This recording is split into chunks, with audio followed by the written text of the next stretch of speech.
السلام علیکم، میں اب چھٹی جا رہا ہوں اور میرے دوست تبلیغی جماعت میں ہیں، مجھے مجبور کر رہے ہیں کہ ضرور چلہ لگاؤں 4 مہینے کے لیے۔ آپ مجھے مشورہ دیں کیا یہ درست ہے یا غلط قرآن اور حدیث کی روشنی میں؟ اللہ کے دین کی تبلیغ کرنا ہر مسلمان پہ فرض ہے، ہر مسلمان پہ فرض ہے اللہ کے دین کی تبلیغ، جتنی اس کی طاقت ہے، جتنی اس کی استطاعت ہے۔ دین کی تبلیغ یہ انبیاء کا کام ہے اور انبیاء کے وارثوں کا کام ہے۔ اللہ سے دعا ہے اللہ ہم سب کو انبیاء کے وارثوں میں محمد کریم صلی اللہ علیہ وسلم کے ورثاء کے اندر شامل فرمائے جو دین کو سیکھتے اور آگے سکھاتے ہیں۔ لیکن معاملہ یہاں تبلیغی جماعت کا ہے جو ہمارے انڈیا، پاکستان، بنگلہ دیش میں گلی گلی کوچے کوچے گھومتے ہیں۔ پہلی بات ان کا یہ گھومنا، ان کا چلہ 40 دن، 4 مہینے، سال، عمر بھر، ملکوں کے دورے، انٹرنیشنل دورے، نیشنل دورے، یہ تمام چیزیں محمد الرسول اللہ صلی اللہ علیہ وسلم کی سنت سے ثابت نہیں ہے۔ اللہ کے نبی صلی اللہ علیہ وسلم نے کبھی بھی صحابہ کی جماعت کو، مدینے والوں کو 3 دن کے لیے مکہ نہیں بھیجا، مکہ والوں کو طائف نہیں بھیجا، طائف والوں کو جدہ نہیں بھیجا، ان کو تبوک نہیں بھیجا، تبوک والوں کو خیبر نہیں بھیجا۔ یہ چلت پھرت نہیں تھی، جس کو بھیجا جہاں بھیجا مستقل بھیجا، کچھ عرصے کے قیام کے لیے بھیجا۔ جائیے، حضرت معاذ کو یمن کی طرف روانہ کیا، قرائے کرام کو کسی اور علاقے کی طرف روانہ کیا، تو جس کو بھیجا کہا وہاں رہ کر لوگوں کو تبلیغ کریں۔ پہلا پوائنٹ۔ دوسرا پوائنٹ، جو کتاب لے کر وہ گھوم رہے ہیں، فضائل اعمال، فضائل صدقات، فضائل درود، یہ فضائل کی جو کتاب ہے یہ رسول اللہ صلی اللہ علیہ وسلم کی بنیادی دعوت کے خلاف ہے۔ آپ نے کبھی بھی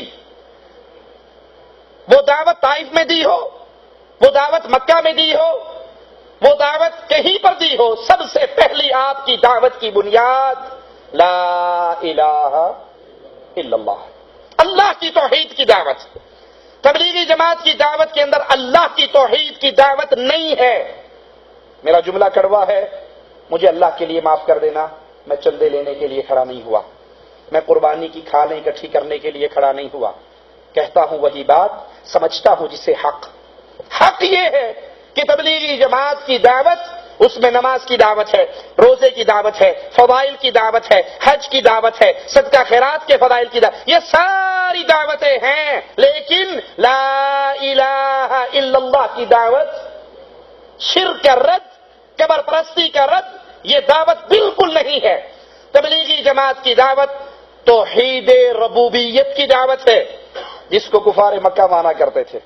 اللہ رب ہے، اللہ خالق ہے، اللہ مالک ہے۔ آپ طارق جمیل صاحب کی ساری کیسٹیں سن لیجئے، آپ کو ملے گا پھولوں میں خوشبو پیدا کرنے والا اللہ، ہوائیں چلانے والا اللہ، سمندر کے اندر کنٹرول کرنے والا اللہ، خشکی اور تری پہ کشتیوں، ہر چیز کا خالق مالک رازق اللہ۔ ارے بھائی یہ ساری بات ابو جہل بھی مانتا تھا۔ وَلَئِن سَأَلْتَهُمْ مَنْ خَلَقَ السَّمَاوَاتِ وَالْأَرْضِ، ان سے پوچھئے زمین و آسمان کا خالق کون ہے، تو یہ سب کہیں گے اللہ۔ کفار مکہ اللہ کو خالق، مالک، رازق، حاکم، یہ سب کچھ مانتے تھے، مختار کل مانتے تھے، کشتییں پار لگانے والا مانتے تھے، پھر بھی کافر تھے کیونکہ وہ توحید عبادت کو نہیں مانتے تھے۔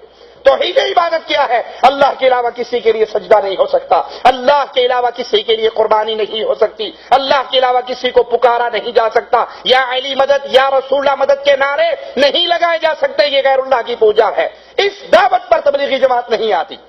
توحید عبادت، توحید الوہیت، توحید حاکمیت، اس کی دعوت آپ کو تبلیغی جماعت کے سٹیج سے زندگی بھر ترس جاؤ گے نہیں ملے گی، بلکہ طارق جمیل صاحب کے جلسے کے اندر، وہ جلسہ، وہ پروگرام جو مورے شاہ کے دربار کے عرس پر ہوا تھا اور مولانا طارق جمیل وہاں پر موجود تھے، وہاں نعرے حیدری تو لگے ہیں، نعرے رسالت تو لگے ہیں، نعرے غوثیہ تو لگا ہے، مولانا طارق جمیل نے اس کو قطعا نہیں کہا یہ شرک کے نعرے ہے، یہ غیر اللہ کی پکار ہے، نہ لگائیے، بلکہ وہ امت کے جوڑ کے لیے اس کفر اور شرک کو برداشت کرتے رہے۔ امت کے جوڑ کا ہمیں بھی غم اور فکر ہے، لیکن تم تھوک سے جوڑتے ہو، ہم ایلفی سے جوڑتے ہیں۔ مشرک شرک کی حالت میں باقی رہے، امت کبھی نہیں جڑ سکتی۔ امت کو جوڑنا ہے تو مشرک کو حالت شرک سے اٹھائیے، اس سے شرک سے توبہ کروائیے اور اس کو ایک اللہ کی توحید پہ لائیے۔ مواحد جب مواحد سے ملے گا تو پھر یہ ٹوٹ سکتا۔ تیسرا پوائنٹ وہ کتاب فضائل اعمال، جس میں صدقات کے فضائل، روزے کے فضائل، حج کے فضائل، رمضان کے فضائل ہیں، وہ کتاب شرکیہ واقعات سے بھری پڑی ہے، وحدت الوجود کے واقعات سے، اس عقیدے کی تبلیغ سے بھرمار ہے اس کے اندر۔ مولانا زکریا صاحب خود لکھتے ہیں فضائل صدقات حصہ دوم صفحہ 558، کتب خانہ فیضی لاہور سے جو چھپی ہے، اے اللہ جو تو ہے وہ میں ہوں، جو میں ہوں وہ تو ہے، میں اور تو خود شرک در شرک ہے، تعالی اللہ عما یقولون، اللہ بری ہے، بلند ہے، پاک ہے اس شرکیہ جملوں سے۔ کوئی بندہ اللہ میں فنا نہیں کر سکتا، اللہ کسی میں حلول نہیں دیا کرتا، اللہ اللہ ہے، مخلوق اس کے بندے ہیں۔ قبر والے کے پاس گئے، قبر والا باہر آیا، اس نے اونٹ ذبح کیا، پھر قبر میں چلا گیا۔ اس طرح کے جھوٹے واقعات جو شرک کی دعوت ہے، شرکیہ واقعات ہیں۔ مردوں کے بارے میں یہ عقیدہ رکھنا کہ یہ سب کچھ جانتے ہیں، یہ کر سکتے ہیں، یہ باہر نکل کے اونٹ تک ذبح کر سکتے ہیں اور پھر اپنی قبر میں جا سکتے ہیں، یہ واقعات اس کتاب میں بھرے پڑے ہیں۔ بھلے ان کی محنت بڑی اچھی ہے، ان کے اندر اخلاص ہے، اللہ کے لیے کرتے ہیں، کسی سے چندے نہیں لیتے، اپنا مال لگاتے ہیں، اپنے پیسہ لگاتے ہیں، اپنا وقت لگاتے ہیں، سب کچھ کرتے ہیں، لیکن بھائی زمزم کے نام پہ جو چیز بیچی جا رہی ہے وہ گندگی ہے، وہ پانی نہیں ہے، وہ موت کا پیغام ہے۔ حالت شرک انسان کو ہمیشہ کی جہنم میں لے جانے والی حالت۔ اللہ ہم سب کو معاف فرمائے اور محفوظ رکھے۔ شیخ محترم، کچھ لوگوں کا خیال ہے کہ اہل حدیث اماموں کو نہیں مانتے، کیا اسلام میں امام کی تباہ کی کچھ حیثیت ہے یا نہیں؟ اہل حدیثوں پر یہ الزام ہے کہ ہم اماموں کو نہیں مانتے، اور یہ الزام بھی ویسا ہی ہے جیسا عیسائیوں نے مسلمانوں پہ الزام لگایا ہے۔ عیسائیوں کا کیا الزام ہے؟ عیسائی کہتے ہیں مسلمان عیسیٰ علیہ الصلوۃ والسلام کو نہیں مانتے، کہتے ہیں یا نہیں؟ تو آپ سارے مسلمان بیٹھے ہو نا، عیسیٰ کو مانتے ہو یا نہیں مانتے؟ عیسائی کیوں کہتے ہیں کہ نہیں مانتے؟ ویسے نہیں مانتے جیسے عیسائی مانتے ہیں۔ وہ کیا مانتے ہیں؟ وہ عیسیٰ کو اللہ کا بیٹا مانتے ہیں، ہم عیسیٰ کو اللہ کا بندہ مانتے ہیں۔ ماننے میں فرق ہے۔ ارے امام تو بڑی حیثیت ہے، بڑی عظیم شخصیت ہے، ہم تو زمین پہ رینگنے والی ایک کیڑی کے بھی منکر نہیں ہیں، اس کیڑی کو بھی مانتے ہیں، پرندوں کو بھی مانتے ہیں، درندوں کو بھی مانتے ہیں، چرندوں کو بھی مانتے ہیں، اماموں کو بھی مانتے ہیں۔ ماننے میں فرق ہے۔ کیسے؟ تم امام کی بات کو حرف آخر مانتے ہو۔ اصول کرخی کے اندر عبید اللہ بن دلال بن حسین الکرخی الحنفی اصول بیان کرتا ہے، قرآن کی آیت آ جائے امام کے قول کے خلاف، رسول اللہ کی حدیث آ جائے امام کے قول کے خلاف، صحابی کا عمل آ جائے امام کے قول کے خلاف، تو ہم ان تینوں چیزوں کو ٹھکرا کر امام کے قول کو رکھیں گے اور باقی چیزوں کا انکار کر دیں گے۔ تمہارا ماننے کا یہ ڈھنگ ہے۔ ہم بھی مانتے ہیں کیا؟ ہم کہتے ہیں ابو حنیفہ فقہ کے امام تھے، شافعی احمد بن حنبل امام مالک حدیث کے امام تھے، امام بخاری، امام مسلم، امام نسائی، یہ سارے ائمہ کرام یہ سب اپنے اپنے فن کے امام تھے، اپنی اپنی فیلڈ کے امام تھے۔ ارے دین کا امام صرف محمد الرسول اللہ صلی اللہ علیہ وسلم۔ میرے اور ان کے ماننے میں فرق ہے۔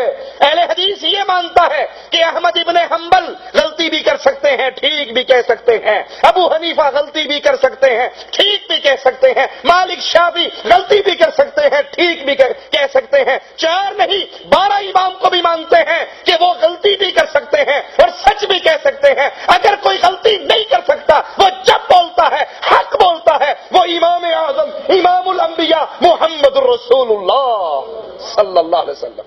سب کو مانتے ہیں، سب کی عزت کرتے ہیں، سب کی شان کے مطابق احترام کرتے ہیں، لیکن حرف آخر مانتے ہیں تو بلال کے آقا محمد کی بات کو صلی اللہ علیہ وسلم۔ یہ ویسے ہی الزام ہے جیسے عیسائیوں نے مسلمانوں پہ لگایا، مسلمان عیسیٰ کو نہیں مانتے، ہم عیسیٰ کو مانتے ہیں علیہ الصلوۃ والسلام، ویسے نہیں مانتے جیسے عیسائی مانتے ہیں۔ اسی طرح اہل حدیث پہ تہمت اور الزام ہے کہ یہ 4 امام کو نہیں مانتے، ہم 4 کو بھی مانتے ہیں، 12 کو بھی مانتے ہیں، لیکن کسی کو معصوم نہیں مانتے سوائے محمد رسول اللہ۔ صلی اللہ علیہ وسلم. ہم ہر بندے کے بارے میں کہتے ہیں ارے تم اماموں کی بات کرتے ہو, تم 4 اور 12 کو لے کر آتے ہو. ہم علی کو مانتے ہیں, عثمان کو مانتے ہیں, فاروق اعظم کو مانتے ہیں, صدیق اکبر کو مانتے ہیں, لیکن اتباع کے لائق ان 4 سے پہلے ان 4 کے نبی محمد کو مانتے ہیں صلی اللہ علیہ وسلم. ہر بندے کی بات کو ٹھوکر ماری جا سکتی ہے, وہ کوفے کا ہو, وہ بغداد کا ہو, وہ بریلی کا ہو, وہ دیوبند کا ہو, وہ عراق کا ہو, وہ ایران کا ہو, دنیا میں کہیں کا ہو, ہر بندے کی بات کو ٹھوکر ماری جا سکتی ہے. اگر ایک بندے کی ہر بات کو سینے سے لگایا جا سکتا ہے تو اس کا نام نامی, اسم گرامی محمد الرسول اللہ صلی اللہ علیہ وسلم. بتائیے اہل حدیث کی یہ دعوت فرقہ پرستی کی دعوت ہے یا فرقوں کو ختم کر کے محمد کی اتباع کی دعوت ہے صلی اللہ علیہ وسلم. لڑائی امت میں پڑی ہی تب ہے جب لوگوں نے اپنے اپنے امام بنا لیے. وہ کہتا میرا امام تکڑا, وہ کہتا نہیں تیرے امام سے میرا امام زیادہ شان والا, وہ کہتا نہیں پہلے میرا آیا تھا, وہ کہتا نہیں آیا پہلے تیرا تھا لیکن علم زیادہ ہمارے کے پاس تھا. لڑائی ہو گئی نا. ہم کہتے ہیں بھائی سب کی عزت کرو, سب کو ان کے مقام پہ رکھو, لیکن ایک امام ایسا ہے وہ روتے ہوئے بولے, وہ سوتے ہوئے بولے, وہ دین کی بات جب بھی کرتا ہے ہر امام اپنی مرضی سے کرتا ہے. وہابیوں کا امام اللہ کی مرضی سے کرتا ہے اور اس امام کا نام محمد الرسول اللہ ہے صلی اللہ علیہ وسلم.